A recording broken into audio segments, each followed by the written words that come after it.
इस वीडियो में जानने वाले हैं, समझने वाले हैं potential energy possess by a dipole when it is placed in the external magnetic field. अगर एक मैग्नेटिक डाइपोल को एक्सटर्नल मैग्नेटिक फील्ड में अगर रख देते हैं तो उसके पास कितना पोटेंशियल एनर्जी होता है, यह पोटेंशियल एनर्जी क्या होता है। जबकि हमने पिछले क्लास में यानी पिछले वीडियोस में क्या देखा था कि अगर कोई एक डाइपोल को एक्सटर्नल मैग्नेटिक फील्ड में रख देते हैं तो उस पर एक टॉर्क लगता है, और टॉर्क का वैल्यू कितना आया था, टॉर्क बराबर कितना आया था, टॉर्क बराबर आया था, याद होगा आपको, एम क्रॉस बी या एम बी साइन थीटा। और लूप के कारण भी हम लोग देख चुके थे, ये सारा कुछ हो चुका है, आप देख चुके हैं। अब हम लोग बात करने वाले हैं किस चीज का, कि एक मैग्नेटिक डाइपोल को अगर एक्सटर्नल मैग्नेटिक फील्ड में रखते हैं तो पोटेंशियल एनर्जी कितना होगा, कितना पोटेंशियल उसके पास रहेगा। ठीक है, तो मैं अजय वर्मा आपका अपने चैनल पे स्वागत करता हूं और चलते हैं सीधे टॉपिक पे। तो है क्या, पोटेंशियल एनर्जी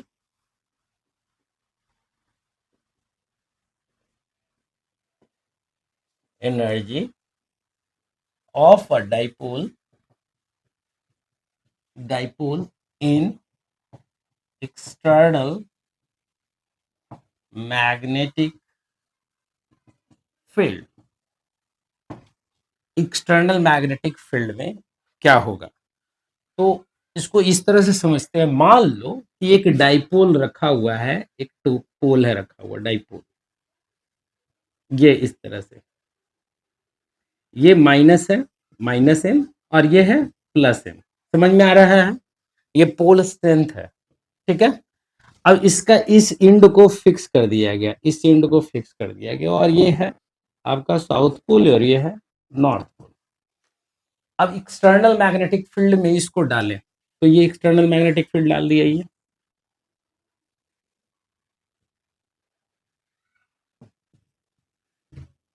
ये एक्सटर्नल मैग्नेटिक फील्ड हो गया, ये है मैग्नेटिक फील्ड डाल दी। अब जैसे ही एक्सटर्नल मैग्नेटिक फील्ड में डालेंगे तो इस डाइपोल में हरकत होगा। हरकत क्या होगा वो समझ लेते हैं। इसके इस पोल पे एक फोर्स लगेगा।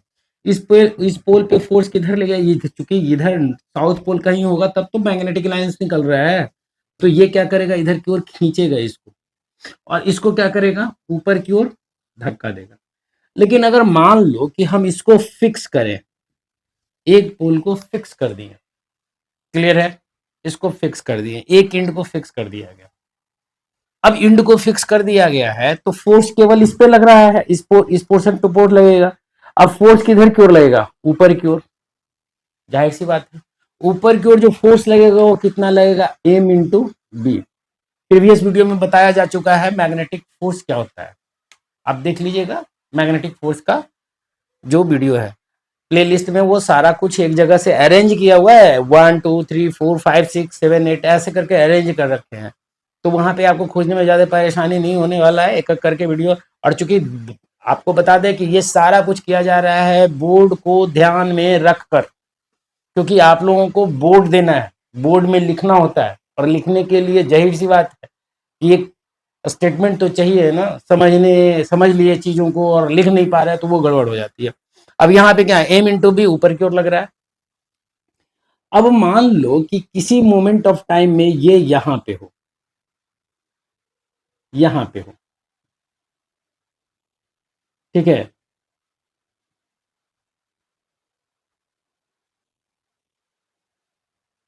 ये इस तरह से हो, ये हो इस कंडीशन में, तो इस कंडीशन में भी तो फोर्स का यही लगेगा, फोर्स कितना लगेगा, एम इंटू बी। लेकिन इस कंडीशन और इस कंडीशन में अंतर क्या है, तो अंतर क्या है जो आप देख रहे हैं, यहाँ पे ये स्थिति में तो, और ये चाहेगा कि कौन सी स्थिति ले, तो ये चाहेगा कि ये स्थिति आ जाए। ये स्थिति कौन सी कंडीशन कहलाएगी, ये कहलाएगी इक्विलिब्रियम कंडीशन। एक ऐसा कंडीशन जिस पर उस पे लगने वाला टॉर्क की वैल्यू क्या हो जाएगी, 0 हो जाएगी, यानी कि अब फर्दर रोटेशन में खुद से नहीं आ पाएगा। ठीक है, अब यहाँ पे देख लो क्या हो रहा है, ध्यान से समझना। यहाँ पे ये समझ में आया, सिचुएशन समझ में आ गया ना। ये मैग्नेटिक फील्ड है, ठीक है, ये मैग्नेटिक फील्ड है, दिस इज मैग्नेटिक फील्ड। हम एक मैग्नेट को रख दिए, उसका एक एंड फिक्स कर दिए, ठीक, दूसरे एंड को छोड़ दिए। जैसे ही मैग्नेटिक फील्ड डाले, ऑन किए, ये ऊपर की ओर जाना शुरू किया, इस पे मैग्नेटिक फील्ड लगा, ये रोटेट करेगा, ये रोटेट करके, और कैसा कंडीशन में चाहेगा, तो ये आना आना चाहेगा इस तरह का कंडीशन में।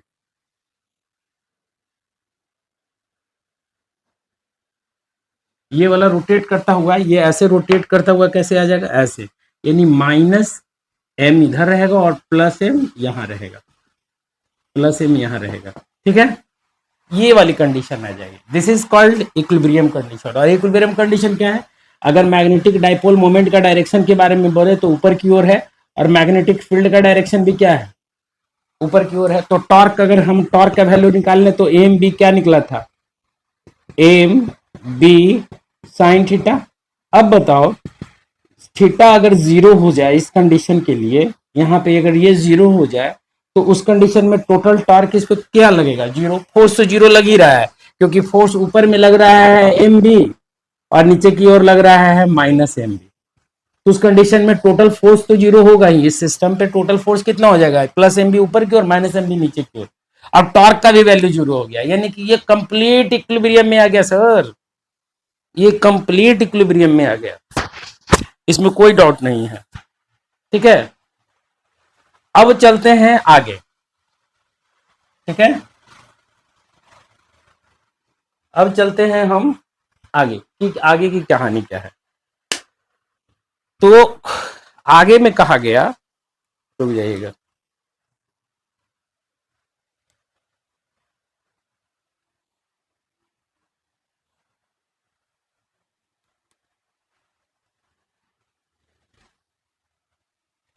आगे की कहानी क्या है कि जैसे ही हम ये देखें, यहां पे आया। अब एक कंडीशन समझो कि ये एंगल अगर है, ये एंगल है थीटा, छोटा सा डेल्टा थीटा या डी थीटा, नहीं समझे, ये एंगल है, क्लियर है, ये एंगल किसी थीटा तक होगा, मान लीजिए कि ये एंगल थीटा बना रहा है, क्लियर है। अब थोड़ा सा ये और बढ़े आगे, मतलब कि ये कहने का मतलब है कि ये यहां से ऐसे हो जाए, ध्यान से समझना है यहाँ पे,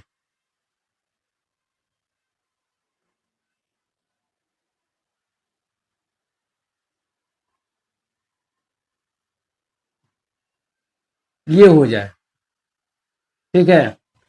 तो ये थीटा से थोड़ा सा आगे बढ़ा है डी थीटा।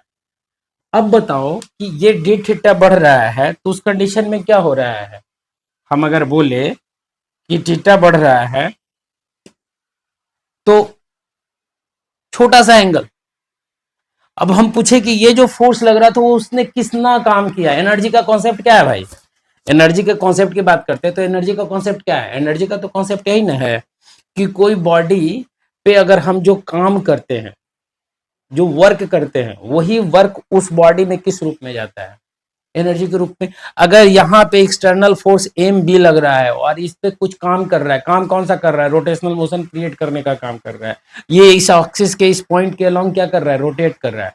तो उस कंडीशन में ये क्या होगा, इसके पास कुछ एनर्जी जाएगा, जाहिर सी बात है। अब एनर्जी कैसे जाएगा, अब इसको खींच के तुम यहाँ पे ले आकर के रख दो, ऐसे खींचते हैं, मान लो कि ये यहाँ है, इस तरह से ऐसे खींचते हैं, यहाँ पे लाते हैं, ये वाला पोल है, ये तो शॉर्ट पोल के नजदीक आ जाएगा, तो ये क्या हो जाएगा, खुद से यहाँ पे आएगा। हम इसको फिर बाहर से खींच के लाए यहाँ पे, ये फिर ऊपर आ जाएगा, ये फिर बार बार ऐसे करें हम, यानी कि हमने काम किया यहां से यहां तक लाने का, मैंने काम किया, ठीक।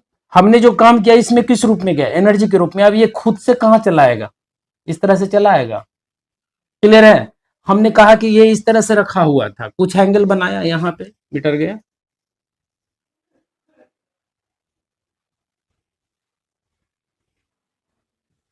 ठीक है।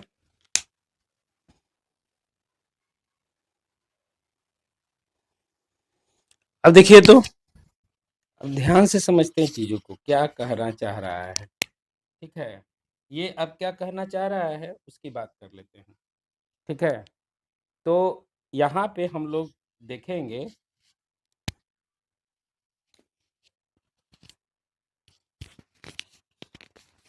यहाँ पे हम लोग देखेंगे क्या कि कितना वर्क किया। तो हम यहाँ पे थोड़ा सा स्टेटमेंट है मेरे पास, जो स्टेटमेंट है उस स्टेटमेंट को लिख लिया जाए।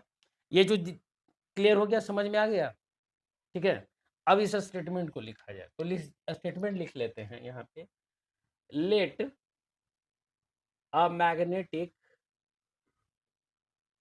Dipole of dipole moment m equal to m into 2l, where m is the pole strength and 2l is the distance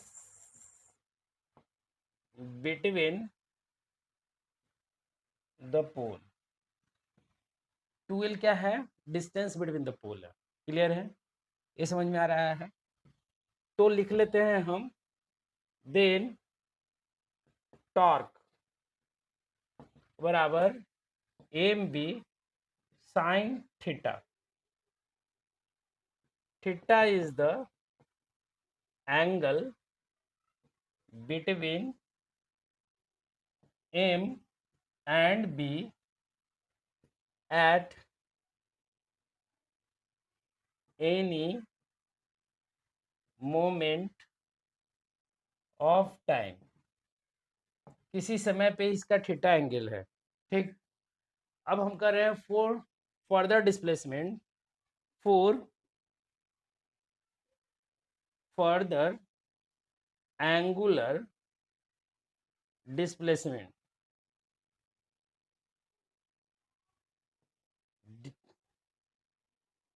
D theta, the work done by external force is dw। Work जो किया जाएगा वो कितना किया जाएगा? dw। ये सारा arrangement they चुका है, dw में है। क्लियर है? समझ में आ रही बात? अब इसमें आगे चलते हैं।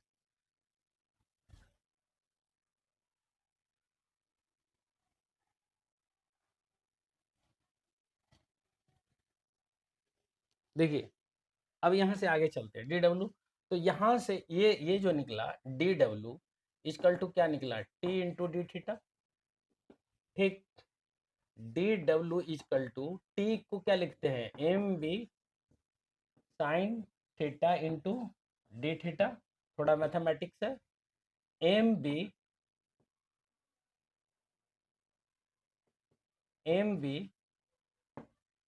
साइन थीटा डी थीटा का इंटीग्रेशन कर लें तो हम क्या लिखें?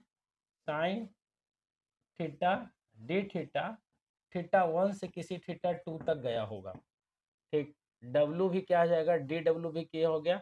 W1 से मान लेते हैं W2 तक, ठीक है। ये भी निकाल लेते हैं कि कोई यहाँ से, हम अगर ये इक्विलिब्रियम था तो इक्विलिब्रियम से हम यहाँ तक ऐसे करके घसका करके यहाँ तक लाए, ला करके छोड़े, ये फट से खुद से ऐसे हो जाएगा। मतलब कि ये सोच लो कि ये जो है, ये हमेशा इसमें टेंडेंसी, सपोज करो कि ये मैग्नेट है, नीचे से मैग्नेटिक फील्ड आ रहा है, ठीक है, ऊपर की ओर। क्लियर है? अब इसमें टेंडेंसी है, ये नॉर्थ पोल है, तो ये नॉर्थ पोल चाहेगा कि इधर से जो मैग्नेटिक फील्ड है उससे दूर रहे, नज़दीक नहीं जाए। तो ये नॉर्थ पोल है मेरा, ठीक है। अब ये नॉर्थ पोल है, ये कहलाया इक्विलिब्रियम कंडीशन। नॉर्थ पोल उधर की ओर, यानी कि साउथ पोल नीचे की ओर, मैग्नेटिक डाइपोल मोमेंट का डायरेक्शन ऊपर की ओर हो गया। ये अगर निगेटिव है, साउथ पोल है, और ये नॉर्थ पोल है, तो मैग्नेटिक मोमेंट का डायरेक्शन ऊपर की ओर हो गया, और मैग्नेटिक फील्ड का भी डायरेक्शन ऊपर की ओर है यहाँ पे।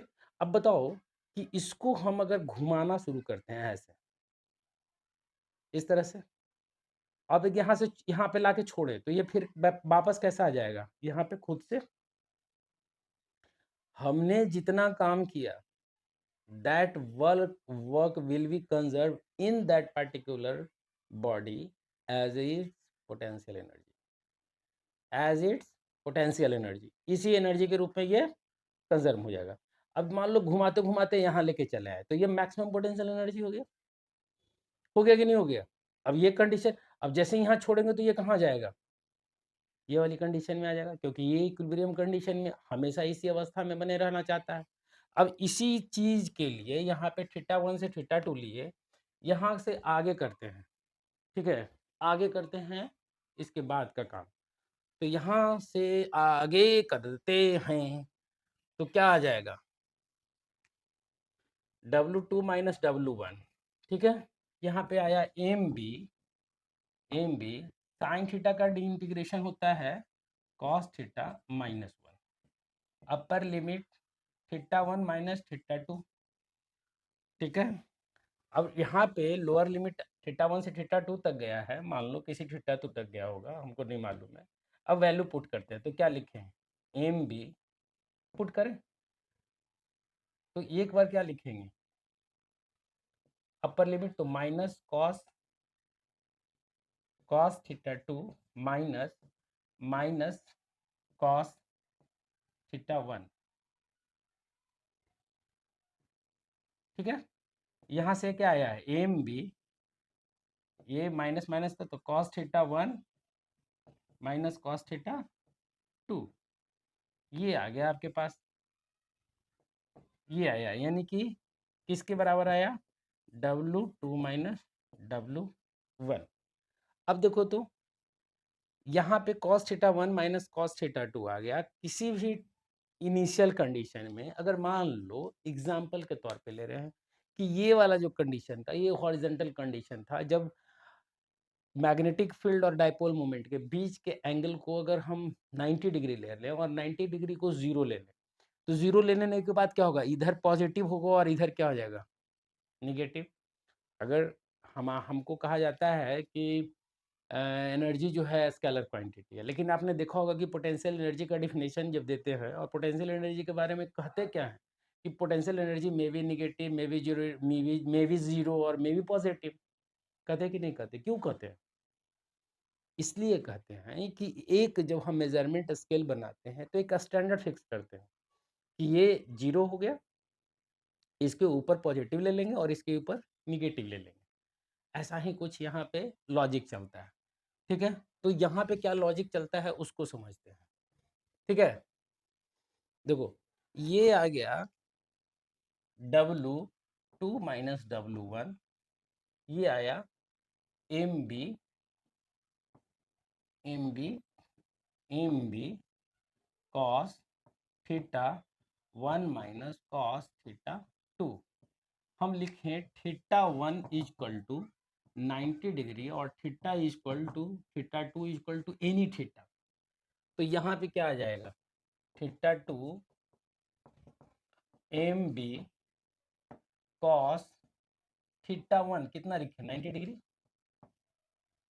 90 डिग्री लिखें, और कॉस थीटा 2 बराबर क्या निकल के आएगा? यहाँ पे जो वर्क आया मेरे पास, ये वर्क निकलेगा ना, टोटल वर्क, और इसी वर्क को क्या रिप्रेजेंट करेंगे? यू करेंगे, ठीक है? यही वर्क है ना यू, जो कि एनर्जी के रूप में उसमें जाएगा, ठीक, जो कि अंतर के रूप में, ठीक।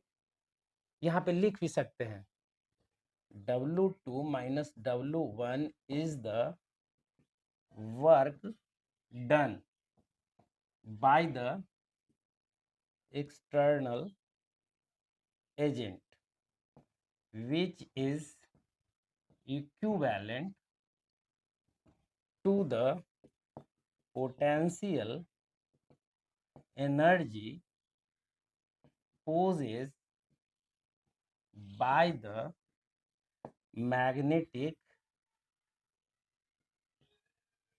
dipole, ठीक है?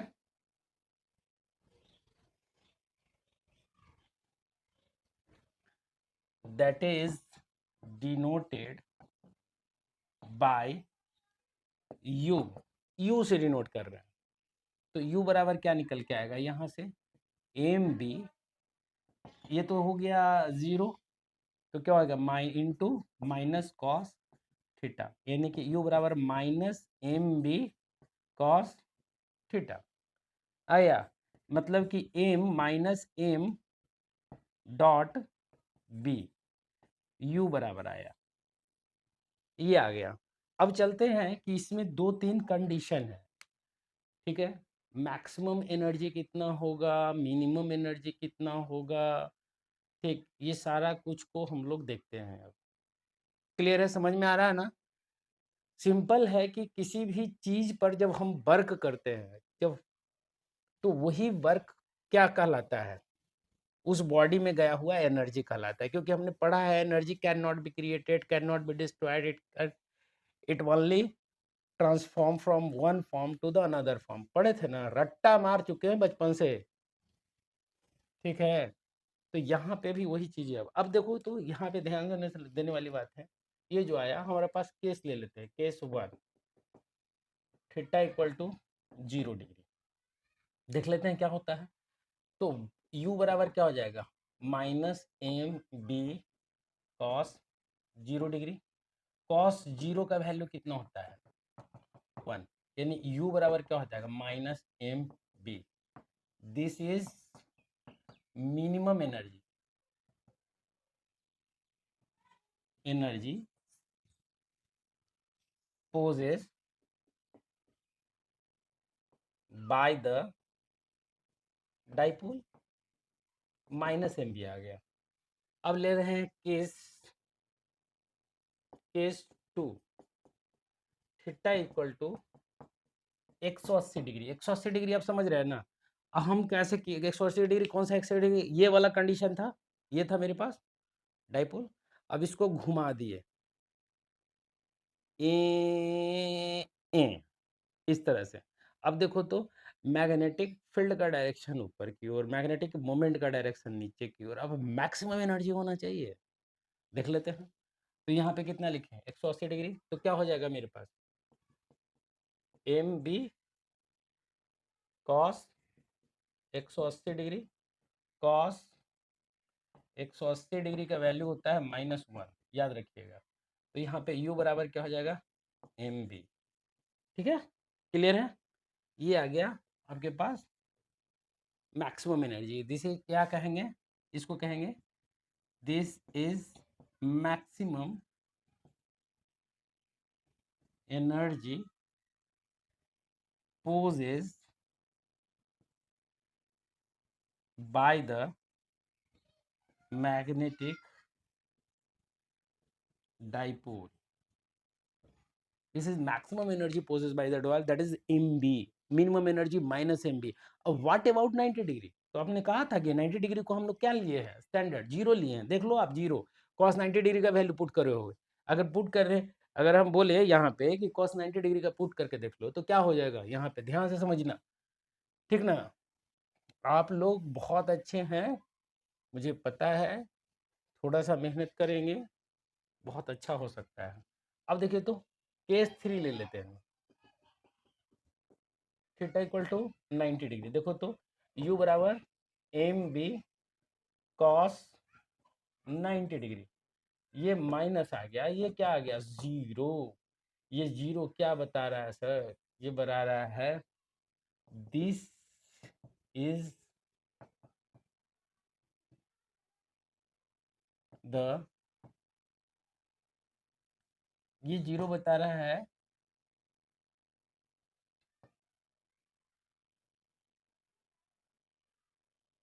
दिस इज, रुक जाइए, this is the energy possess by the magnetic dipole when it is